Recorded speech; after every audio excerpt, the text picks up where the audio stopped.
Capacitance के unit and dimension आज बताने जा रहे हैं। वेरी वेरी इंपॉर्टेंट टॉपिक है, ऑब्जेक्टिव के पॉइंट ऑफ व्यू से बहुत ही इंपॉर्टेंट है। क्या तो टॉपिक है unit and dimension of capacitance C of a capacitor। ठीक है, तो सबसे पहले हम लोग यूनिट निकालते हैं एसआई सिस्टम में।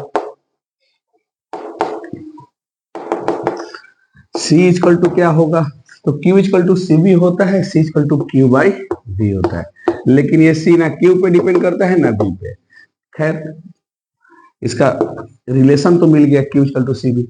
Q का कूलम्ब होता है और V का वोल्ट होता है, तो कूलम्ब वोल्ट इनवर्स ये इसका यूनिट हुआ।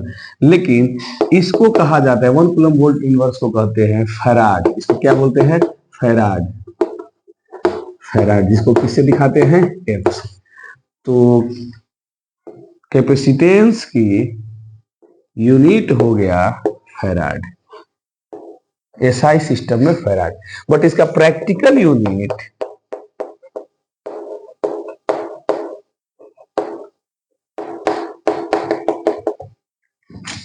माइक्रो फैराड, नैनो फैराड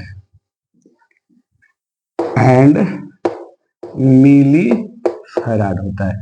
फिर भी अपने को एग्जाम में आए तो एसआई सिस्टम से पूछता है तो फैराड करेंगे प्रैक्टिकली, लेकिन जब न्यूमेरिकल सॉल्विंग के लिए हम लोग यूज करेंगे यूनिट उस समय माइक्रो फैराड, नैनो फैराड या मिली फैराड में देते हैं। अब इसकी बात करते हैं डायमेंशन का।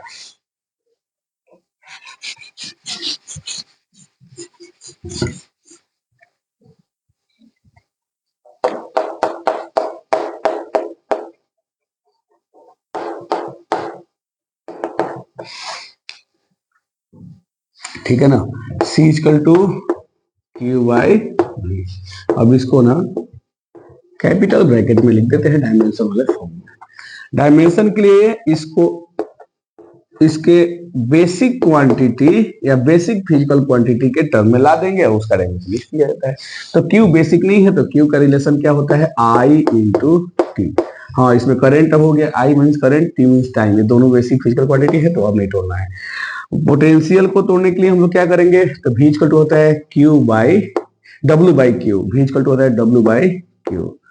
ठीक है, अब ये Q ऊपर जाएगा तो IT पहले से था, इस क्यूब का भी IT, तो दो क्यूब हो गए, I स्क्वायर T स्क्वायर इसका हो गया। और W को हम लोग क्या लिखते हैं, force into length, force into length. अच्छा, I के जगह पर A यूज कर दे तो A स्क्वायर T स्क्वायर ऊपर हो गया, नीचे फोर्स का M L T माइनस 2 होता है और L पहले से वर्क वाला। अब देखिए तो L कितना हो गया, 2, ऊपर A स्क्वायर T स्क्वायर है और नीचे M L स्क्वायर है, T माइनस 2 है।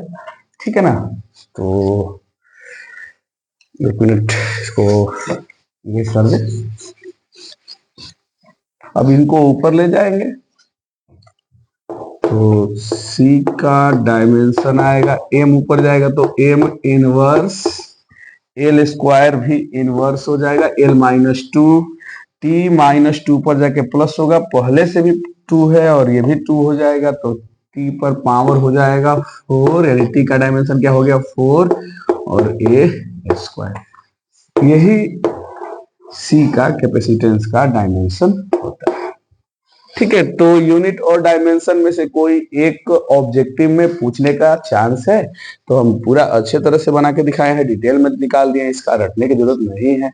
बस डायमेंशन निकालते समय आप लोगों को ये ध्यान देना होगा कि जिस भी फिजिकल क्वांटिटी का डायमेंशन कह रहा है पहले देखेंगे क्या वो बेसिक है, अगर बेसिक नहीं है तो उसका फॉर्मूला यूज करेंगे कि कहाँ से बन के आया है, किस तरह से डिराइव हुआ, और फॉर्मूला में जो क्वांटिटी आया है फिर अब उसको चेक करते हैं कि क्या वो बेसिक है। अगर वो बेसिक नहीं होगा तो उसको तब तक हम लोग फॉर्मूला वाइज तोड़ते जाएंगे जब तक कि स्प्लिट करते जाते हैं जब तक कि वो पूरा बेसिक ना हो जाए। और जैसे ही बेसिक क्वांटिटी आ गए तो सबका डायमेंशन का सिंबल रख देते हैं। यही डायमेंशन निकालने का तरीका होता है।